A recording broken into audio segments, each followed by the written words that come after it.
18வது IPL cricket போட்டியின் முதல் தொடக்க விழா நாளை நடைபெறுகிறது. இந்த தொடக்க விழாவில் ஸ்ரத்தா கபூர், திஷா பதானி மற்றும் ஸ்ரேயா கோஷல் உள்ளிட்டோரின் நடன நிகழ்ச்சிகளும், ஷாருக் கான் முதல் பிரியங்கா சோப்ரா வரை ஹாலிவுட் நடிகைகளும் மற்றும் பல்வேறு அந்த IPL கிரிக்கெட்டின் கேப்டன்கள் மற்றும் முக்கிய பிரமுகர்கள் பங்கேற்கும் பிரம்மாண்ட தொடக்க விழா கொல்கத்தாவில் நடைபெறுகிறது. ஆனால் வங்காள விரிகுடாவில் ஏற்பட்டுள்ள அந்த காற்றழுத்த தாழ்வு பகுதியால் நாளை அங்கு ஆலங்கட்டி மழை பெய்யும் என்றும் 700% மழை கொட்டும் என்றும் அறிவிக்கப்பட்டிருப்பதால் தொடக்க விழா நடைபெறுமா அல்லது போட்டிகள் ஒத்திவைக்கப்படுமா அல்லது டக்வொர்த் லீவிஸ் முறையில் போட்டிகள் நடைபெறுமா அல்லது தொடக்க விழாக்கள் மட்டும் ஒத்திவைக்கப்பட்டு போட்டிகள் மட்டும் நடைபெறுமா என்ற கேள்வி எழுந்திருக்கிறது. இதனால் IPL தொடக்க விழா ஒத்திவைக்கப்படுமா, போட்டிகள் நடைபெறுமா என்ற ஒரு சந்தேகம் எழுந்திருக்கிறது.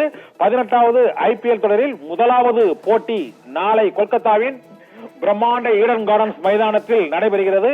அந்த போட்டிக்கான தொடக்க விழா நிகழ்ச்சிகள் மற்றும் விழாக்கான ஏற்பாடுகள் மிக பிரம்மாண்டமாக செய்யப்பட்டுள்ள சூழ்நிலையில் காற்றழுத்த தாழ்வு மையம் காரணமாக கொல்கத்தாவில் கனமழை பெய்யும் என்று வானிலை ஆய்வு மையம் ஆரஞ்சு அலர்ட் எச்சரிக்கையை விடுத்திருக்கிறது. இந்த ஆரஞ்சு அலர்ட் எச்சரிக்கையால் போட்டி பாதிக்கப்படலாம், ஓவர்கள் குறைக்கப்படலாம், தொடக்க விழா ரத்து செய்யப்படலாம் என்று பரபரப்பு ஏற்பட்டிருக்கிறது. இதனால் 18வது IPL கிரிக்கெட் போட்டியின் தொடக்க விழாவில் மழை விளையாடுமா அல்லது அந்த போட்டியில் கொல்கத்தா நைட் ரைடர்ஸ் மற்றும் பெங்களூரு ராயல் சேலஞ்சர்ஸ் அணி வீரர்கள் விளையாடுவார்களா என்பது நாளை இதே நேரத்தில் தெரிய வரும்.